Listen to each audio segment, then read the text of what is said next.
Hey, Think Realty, thanks so much for joining us today on the podcast. As always, it's my privilege and pleasure to host the podcast. As the founder of Think Realty in 2013, I'm a third-generation real estate investor who loves to bring you great content specific to real estate investing, but not only that, all the things that prop up and build the right foundation to be a real estate investor. Before we jump into our interview today, I want to say a quick thank you to our podcast sponsor, which is CV3 Financial Services. When you're taking on a new real estate investment project, having a trusted lender is key. Count on CV3 for your fix and flip, rental, cash out, or rate and term refi needs. You can visit cv3financial.com/thinkrealty, cv3financial.com/thinkrealty. Please go visit them, connect with them as a thank you to always supporting the podcast. Our guest today is a resident expert, and he's been a part of the show many, many times. And I appreciate Gary Pinkerton for being a part of the show. Thanks, Eddie. I'm always excited to do so. Glad you're here. We're actually live on site here in one of our conferences. Mm-hmm. If you haven't been a part of one of our conferences, you need to come out and check one of those out. We've got Phoenix coming up on the next go round here.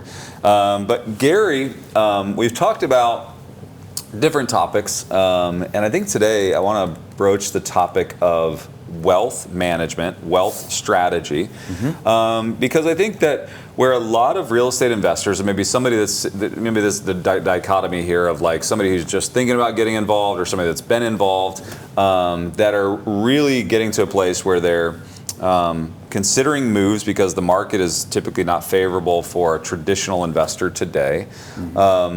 What should we be considering when it comes to wealth management? If they talk to their financial planner, give them the alternative financial plan, right?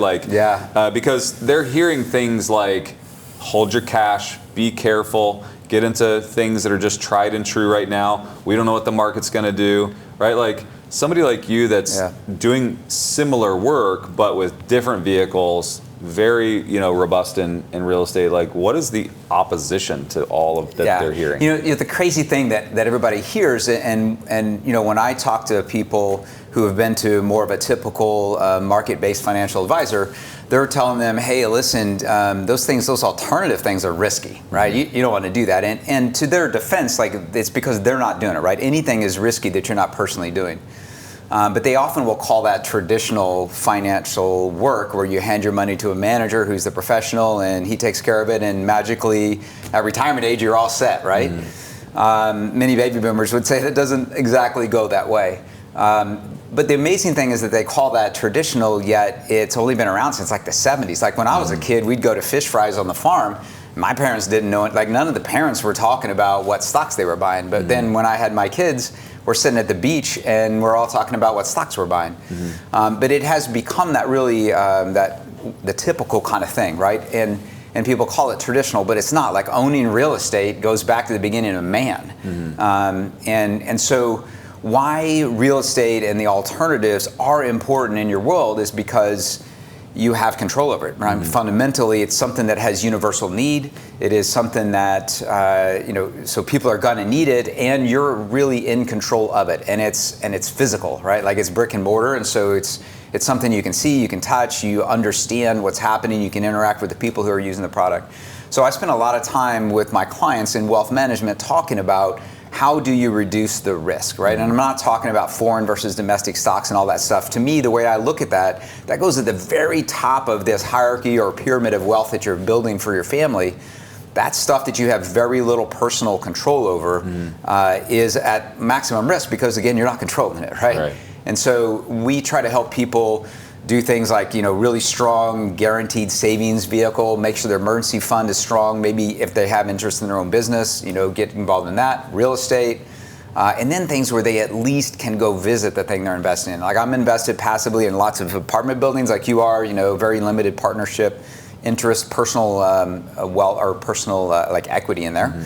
But I can still go visit it. Like I know who's got it. They send me reports and stuff. And that's a vast leap in the right direction from I don't actually know why my stock goes up or down, or worse, like in my mutual fund, I don't even know what companies are in it, right? And that's where I was 10 years ago. For sure, and I think that's where America's wealth sits still today, right? I mean, like they call these things that we're talking about alternatives for a reason, because it's just not the norm. Yeah, sadly. And it is sad because, I have this conversation with investors all the time, especially those that are invested traditionally.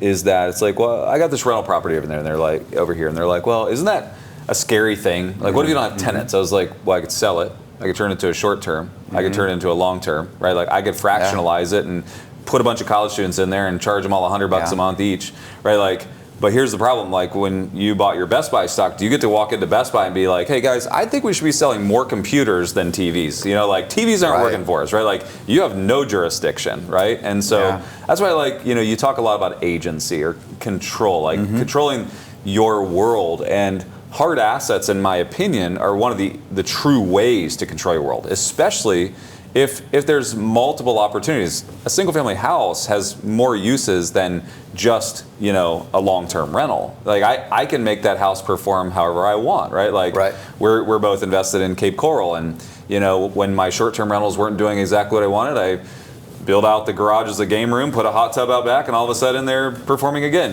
So it's like I have control. Yep, absolutely, you do. And again, it's universal need, right? But the other really important thing about owning hard assets is that you protect your family from inflation.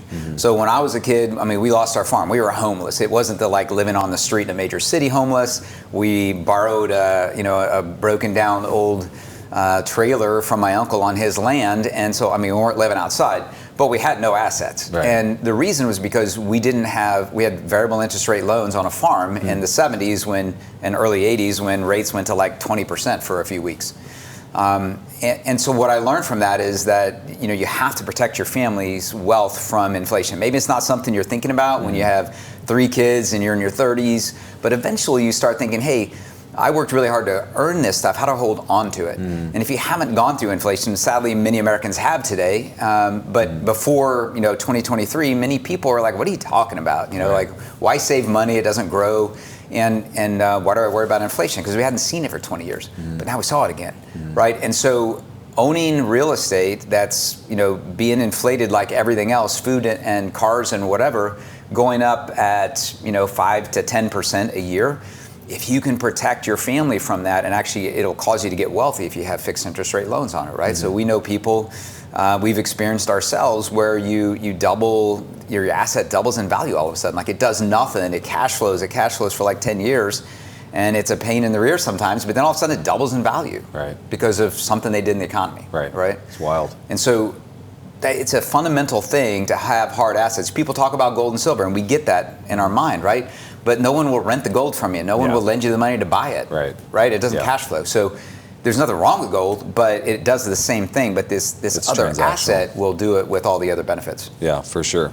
I like one of the notes that you sent over is you said that cash flow is money in motion. It's kinetic energy. Explain to me what you mean by that. Yeah, so this is a throwback to high school physics for you, but if you think about, everything on the planet's energy,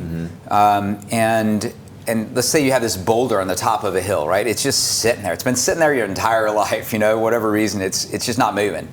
It seems like it doesn't have any energy, right? But in fact, there's a tremendous amount of energy. Just take something or get some friends and push it off the hill. It'll go through houses, right? So the energy's there. It's called potential energy, right? And that's what wealth is. Wealth is the ability to create kinetic energy or cash flow, right? And so I always tell my clients that if you have, there's 3 things that are important in life to have generational wealth, like to make it to the end of your life, but also to teach it to your kids and grandkids to sustain what you've built for generations. And they are cash flow, protection, and wealth. And so if you have a couple of those, you can always create the other one. So let's say, I have $4 million and I have no cash flow. Nothing is cash flowing. We can sell something that generates cash. You can you can lend out money. You can do all kinds of things to generate cash flow from that. And cash flow is simply money in motion, right? So that's that big rock that wasn't moving that you got moving, and now it's got motion, right? Well, if you have motion, you can roll it up the hill and then it sits up there. So that's creating wealth from cash flow. So those two work together, and There's often a time where a client will say, hey, I need cash flow. Like, I need cash flow to replace my earned income. Awesome. If you have wealth, we can turn that into cash flow. Like, a really old school way of doing that is creating your own pension. Like, an annuity is taking an amount of cash and turning it into cash flow, right? But again, cash flow from your job or from a rental property can generate wealth over time as well. So those two are really kind of trade-offs. And then protection is simply making sure that keeps going, make sure the cash flow keeps going, or make sure the wealth is still around when you need it, right? So it's entities, it is insurance, protecting number one asset, which is us, which generates the cash flow and creates the wealth over time. Right. That's life insurance. Yeah. And so those three things together, if you have two of them and you recognize you need the third one, you can easily do it. If you only have one, you're really kind of playing risky. Have some work to do. Yeah, for sure. You can get there. And I know that a lot of what you do is set up vehicles for protection, for the growth of wealth, for cash flow. Like you're essentially using all three of those in tandem. Yeah, I'm 55 and I have clients who are older than me, and for the longest time, I've only been in this career for 10, 12 years and doing this myself in my own life, meaning alternative investments and infinite banking and seeking agency. And for the longest time, most of that time, I didn't have any conversations about how do we turn the wealth into cash flow now that we don't want to work, right? I mean, I knew that was out there. I just didn't have any clients like that. Right. But my clients are becoming that. And so now that's a new part. Like I'm learning a ton. And most of my conversations now are about how to do estate planning, how to generate cash flow out of wealth, right? And so as I'm moving along, like I'm not there personally yet, maybe never get there. Meaning needing cash flow that's not active, because I just love to serve and act. But I do have clients who are doing it. And so now I'm in that chapter of life where I'm really, really focusing down on how do I turn wealth into cash flow. It seems like it's almost cyclical. It's like you start with a lot of active income or some active income that you need to turn into wealth. Then you need to turn your wealth back into... I would talk a lot about a strategy that I've used for years, which is I believe that if I invest in the right assets, I can double my net worth every 4 to 5 years. And that's been the path I've been on since I was 24. My first investment into a multifamily deal, my first 100,000, is now 21 years later worth 3.7 million if you follow it, that same exact 100,000 on the same timeline. Which means I essentially doubled it. I more than doubled it, right? And the average American, I know AARP says they need like 1.8 million to retire. That's a little light because it's like the AARP number takes into consideration. They say, well, the house is paid off. They have, standard living expense. They're not going on vacations, right? Like their cars are paid for. Their assets are all paid for. Then you can basically get away by with 1.8. But what I've heard is it's more like 3 million or something to that nature. Do you kind of subscribe to that? It's like, is it cyclical? It seems like you're saying that because it's like, well, now that I'm getting to, people in their 50s and 60s and 70s, now they got to take the wealth, turn into cash flow. And how much wealth do they need, right? Like, is it 1 million, 1.8? Is it 3? I mean, what are you seeing out there? Yeah, you know what? It completely depends on when they want to quit, when they want to stop doing what they're doing. The ideal person, the ideal life is that you're doing something because you enjoy doing it. And so as long as your health supports it, you don't need to worry that, right?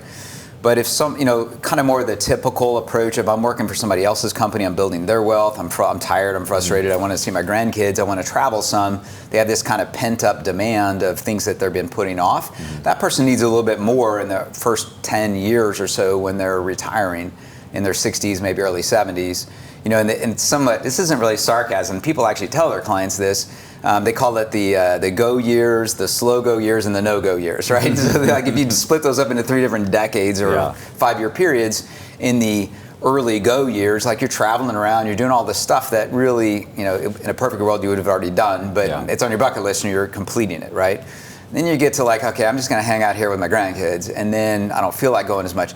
So, it depends on lifespan for the person, but I would say, I can tell you that when I have clients who are in their mid-50s and they say, hey, we need to meet, we've made some life decisions here, and they say, hey, okay, we're going to retire at 58, we're both going to quit our jobs, and if they're under a couple million, I'm with you. I'm like, oh man, like you guys are in your 50s, you've got 40 plus years probably on this planet. Sure. You're going to have to stretch that. So I'm a little uncomfortable. I'm holding my breath for them. I'm trying to dissuade them. Like, what do you think about part-time? A Walmart greeter. Right, yeah. So I'm a little uncomfortable there. Yeah. Another, I often get in that conversation when I'm talking long-term care insurance. For me, so my mother got Parkinson's at age 49, and when I got to 49, it's a hereditary condition. So I was like, man, I don't want to be in a state care facility. Like, I don't want that to happen. So because it's hereditary, I got long-term care insurance, the stuff that you can't get rid of, right? And since then, I've been on this journey, and I really thought it was going to be a large part, because of my personal story, I thought it was going to be a large part of who I work with. And what I found was that really long-term care insurance it's this thing that protects all the rest of your wealth. So you take this one pie wedge piece of all your wealth, and you say, I'm going to dedicate this to make sure I don't lose all this other stuff to 15 years in a facility. And I found that that's really in this window that's actually most of Americans, which is somewhere between they have $1 million to $5 million.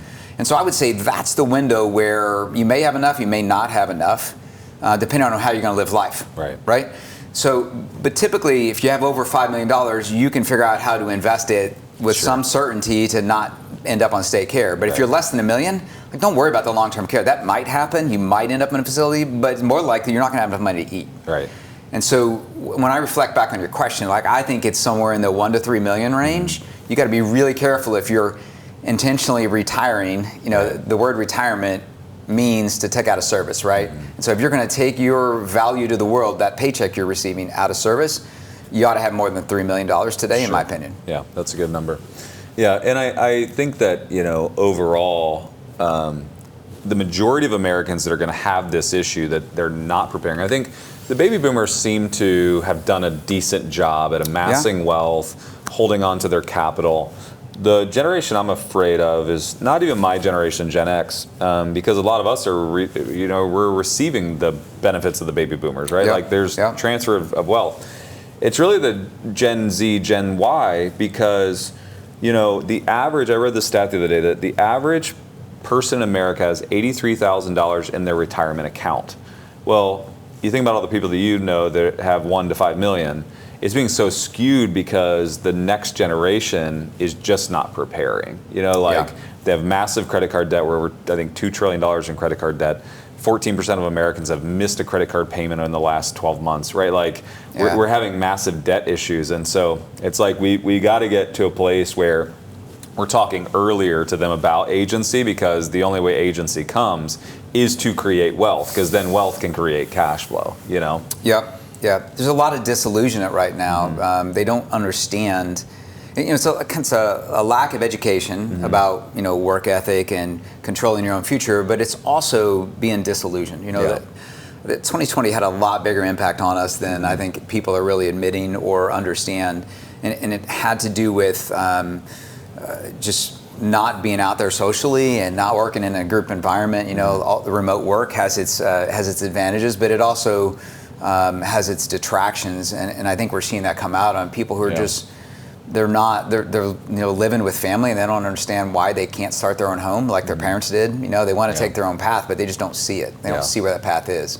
A lot of the work remotely, while it gives them freedom, early freedom, more agency than maybe I had when I was in my 18 through 25 years old, but the lack of purchasing a physical asset that's going to appreciate over time is going to ultimately be a snowball that they can't recover. And so, it's thank goodness I didn't have the freedom to travel around, because I bought hard assets that then appreciated. Then I turned them into more wealth. And, I know we kind of it used to be that the American dream was work a job till you're 60, buy a house, pay it off, and now you have all this equity, you got all this cash saved up, now you kind of live your retirement years. That's not going to be the future for our children, right? Our children's future does not look like that, because our children aren't buying houses, right? My 24-year-old son is not thinking about buying a house. Not that that's a bad thing for him, but in the end, he's going to have to create wealth, right? To get to cash flow, protection, right? There's still a natural path that they're going to have to take. It's work every day for the rest of your life, or save some of it, create wealth that will perpetuate. Yeah, very, very good. Yeah. What do you say to your kids? I mean, you've got children. Yeah. How are you preparing them? Somebody's sitting here and maybe they're investing, and how do you prepare your children for the future? Well, I think the first thing I've learned is, man, being a parent is a humbling experience. I have two boys, 20 and 22. They have not taken my path. I've probably pushed them away from my path. My path was the go to school, work hard, get good grades, and get a good job, right? Yeah. Somebody else will take care of you. And predominantly they have. But the humbling thing is what I've realized is they do what they see you doing, not what you say to do.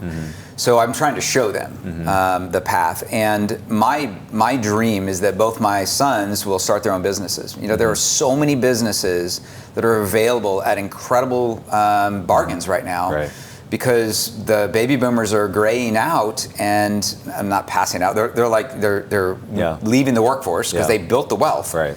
And they don't want, and none of their kids want their business. Right. Because most people in my generation, Generation X, haven't taught our kids that, because we were still living under the get a good job thing. Right. Life in the Great Recession caused me to start my own business, which I didn't think I would ever do.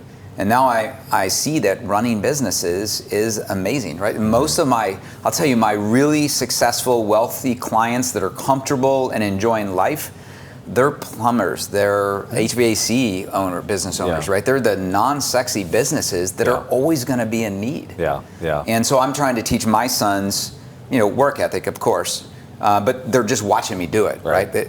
Again, I could tell them it's important, but it's not going to matter compared to them watching it. So I want them to see somebody who does work hard, who does save, and who is not afraid to do those things that are needed out there.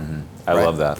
The stat is 15 million baby boomers that own businesses currently will walk away from their business in the next 7 years. Walk away from, meaning not even be able to sell it. And here's the stat. Last year, out of all the businesses that were listed by brokerages, do you know what the percentage was that sold? No idea. About 1.5%. See, there's gold mine. So for every 100 businesses, 15 million. Yeah. The thing is and the crazy part is they've done all the hard work. They have clients already. They already have services. They have brick and mortar stores. They have everything, right? And so much of the newer generation come up they want to start their own thing, and it's you could be 70% of the way to successful if you could just figure out a way to buy it. The thing is, they're going to walk away. They're going to turn that close sign on their door, and they're going to walk back in and never walk back. They're done. They're just going to walk out. I really think that the true wealth transfer that's happening is not in cash from baby boomer to Gen X, Gen Y, Gen Z. I think it's actually in the businesses and the hard assets they have. And to the degree that those hard assets or businesses transfer is really where the wealth will go.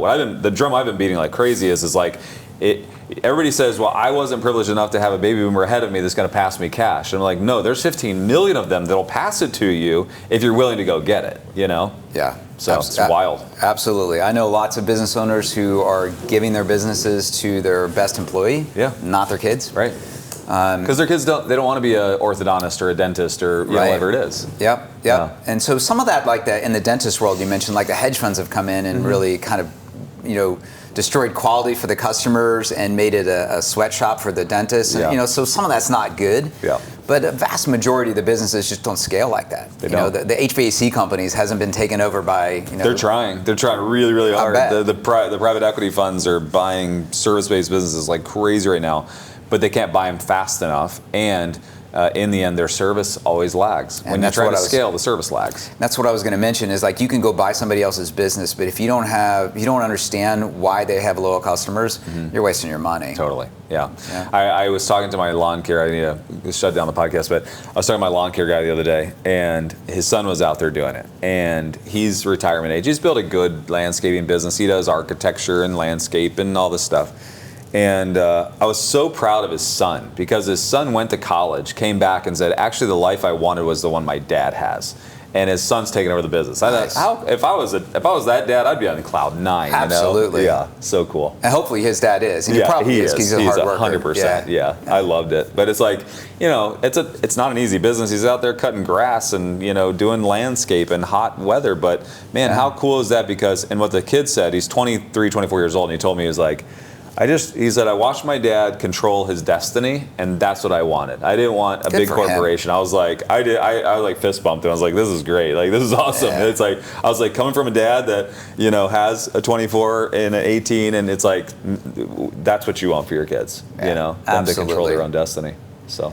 Cool. Well, thank you so much. How can they get a hold of you? I know if you guys have any questions about wealth planning, infinite banking, structures, protection, all the stuff he was talking about, how can they get a hold of you? Yeah, it's my name. So just GaryPinkerton.com. Gary at GaryPinkerton.com is the email, but you'll find plenty of resources. I partnered up with a guy named Patrick Donahoe at Paradigm Life, and I did so and became a client first because we believe in education, and that really resonated with me. So educate first, and if it resonates with you, then we move forward. So no pressure on our side. Yeah, I highly recommend you getting a call with Gary set up. He'll gladly just walk you through where your circumstance is and help you plan out where you want to go with all of these strategies we talked about today. So highly recommend Gary and you spending some time with him. Thank you so much for being on the podcast today.